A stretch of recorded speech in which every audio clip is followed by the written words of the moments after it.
진짜 아는 사람이 무섭다는 게요. 이 사람이 시커먼 속내를 품고 있었습니다. 김기혁 아나운서. 네, 지난 23일 새벽 3시경 일어난 일입니다. 서울 강북구의 한 빌라 반지하층 복도에서 일어난 일인데요. 네. 20대 남성이 술에 취해 쓰러져 있는 그 반지하층 복도에서 쓰러져 있는 여성에게 성폭행을 시도하는 장면이 목격이 된 겁니다. 허허. 때마침 그때 그 위층에 살던 주민들이 이 빌라에 진입을 하면서 네. 밑에 층에서 뭔가 인기척이 느껴지고 불이 켜져 있으니까 허허. 소리가 나니까 내려가 네. 본 거예요. 네. 그런데 이 남성이 술에 취해 쓰러진 여성에게 성폭행을 시도하고 있었던 장면을 보게 됐고 허허. 이 주민들이 이 남성을 그때 제압을 하게 됩니다. 네. 그래서 꼼짝없이 붙잡히게 되었고 112에 신고한 경찰이 이제 또 출동을 해서 네. 이 남성을 붙잡게 됐습니다. 천만다행이에요. 그런데 저 두 사람 특히 어쩌다가 저런 상황을 맞닥뜨리게 됐을까요? 저 여성은요. 손정혜 변호사님. 원래 아는 사이라고 합니다. 그리고 그날은 노원구에서 그 일행들이 5명이 있었다고 하고요. 피해 여성도 같이 술자리를 가졌고 피해 여성들이 이제 다 많이 술을 먹어서 보통 이제 술이 많이 취하면 데려다 주는 경우가 있잖아요. 이 남성이 안전하게 귀가시켜 주겠다고 데려갔다가 데려가는 과정에서 이런 일을 벌였다라고 하는데 위험한 사람이 데려다 준 꼴이 돼버린 상황입니다. 그러네요. 혹시 김복준 의원님, 예. 성범죄 관련해서는 저런 경우가 저런 수법이 상당히 많은가요? 어떻습니까? 두 가지 경우가 되겠죠. 평상시에 호시탐탐 어떻게 그 여성을 해볼까 하고 생각하고 있다가 우연한 기회에 술자리가 형성되니까 고의로 여성한테 술을 자꾸 권해가지고 좀 그 주치 상태가 되도록 한 다음에 네. 데려다 주는 척하면서 이제 그렇게 성폭행하려고 맘먹었던 그런 경우는 이제 계획적인 거라고 봐야 되겠죠. 네. 그거 이외에는 뭐 우연한 기회에 데려다 주다가 여성이 지나치게 이제 흐트러지고 의식을 찾지 못하니까 이제 순간적으로 어떤 이래도 괜찮겠다 하는 건 우발적인 범행 뭐 둘 중에 하나가 되겠죠. 네. 정말로 평소에 알고 지내던 술자리를 가질 때만 해도 이런 일이 벌어질 거라고, 이런 속내를 가지고 있을 거라고는 꿈에도 생각 못 했겠죠. 그런데 유인경 평론가님, 정말로 이게 정말로 일이 뭔가 도움이 되려고 하니까 그때 마침 주민분들이 지나가는 상황이 됐고, 만약 그분들이 없었다면 어떻게 됐을까 생각만 해도 끔찍합니다. 그렇죠. 주민들이 정말 신고를 했고 기지를 발휘하셨던 것 같은데요.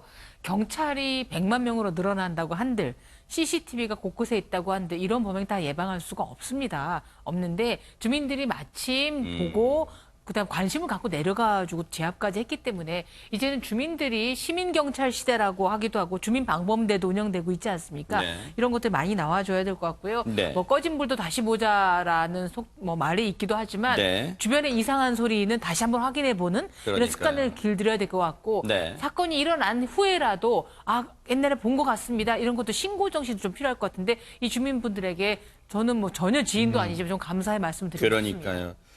아래에서 인기척이 들렸을 때 그냥 별거 아니라고 생각하고 이분들은 2층에 사시는 분들인데 올라갔다고 네. 생각해 보세요. 그러면 정말 끔찍한 이 범죄, 끔찍한 피해가 이 여성은 당할 수밖에 없었는데, 김기혁 아나운서. 네. 이 사람은 현장에서 이제 제압이 됐고 체포가 됐어요. 이 사람 경찰 조사에서 뭐라고 얘기했습니까? 네, 경찰에서 조사한 결과 이 남성은 이렇게 진술을 합니다. 어쨌든 이 여성과 함께 여성의 집 앞까지 갔고 만취해서 쓰러져 있는 여성을 깨우려다가 순간적으로 그 모습을 보고, 이 여성의 모습을 보고 욕정이 생겨서 그랬다라고 이 혐의를 시인한 상태입니다.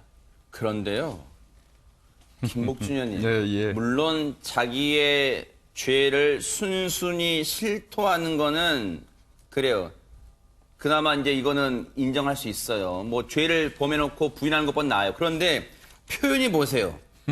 순간적인 욕정 때문에 그랬다. 이걸 지금 차마 입에 담을 수 있는 말이에요, 이게 진짜? 아니 근데 이제 그 앞에 있는 문구가 더 중요해요. 네. 만취해서 쓰러져 있는 여성을 어느 일정 부분 흐트러진 모습을 보았기 때문에 내가 욕정을 일으켰다는 그 전제거든요. 이건 이제 성폭행을 한 사람들의 어떤 그 전형적인 특징이 네. 항상 본인의 범행 내용을 설명할 때 꼭 그 피해 여성을 그 전제로 해요.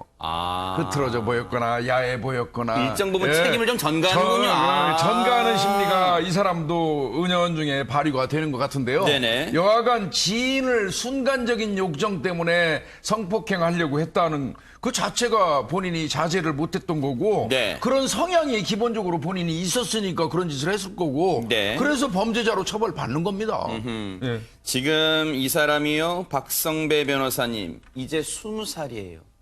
20살인데 이런 생각과 이런 행동을 실제 옮겼어요. 경찰이 혹시 이 사람과 관련된 여죄가 있는지도 다 조사해봐야겠죠?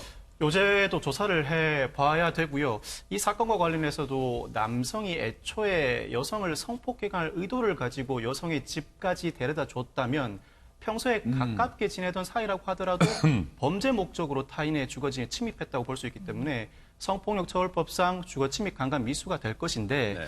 경찰이 지금까지 파악한 사실관계에 의하면 애초에 범행을 의도했다고 보이지는 않는다고 합니다. 추가 수사는 필요하겠죠. 네. 그렇지만 현재 2단계에서는 성폭력처벌법상 주거침입 강간 미수가 아니라 단순 강간 미수가 적용될 수밖에 없는 상황이긴 하지만 피해자, 목격자들을 상대로 추가 사실관계 확인을 거쳐서 단순 강간 미수라고 하더라도 구속영장 신청 방침을 전해 두고 있다고 합니다. 네, 정말로 큰일 날 뻔했고요. 그 주민분들, 같은 빌라에 사는 주민분들 아니었으면 만약에 이 짐승 같은 남성이요, 이 여성을 그 여성 집 안으로 만약에 같이 들어갔다면 정말 상상조차 하기 싫습니다. 정말 이 주민분 두 분 덕분에 큰 화를 면했다는 생각도 들고요.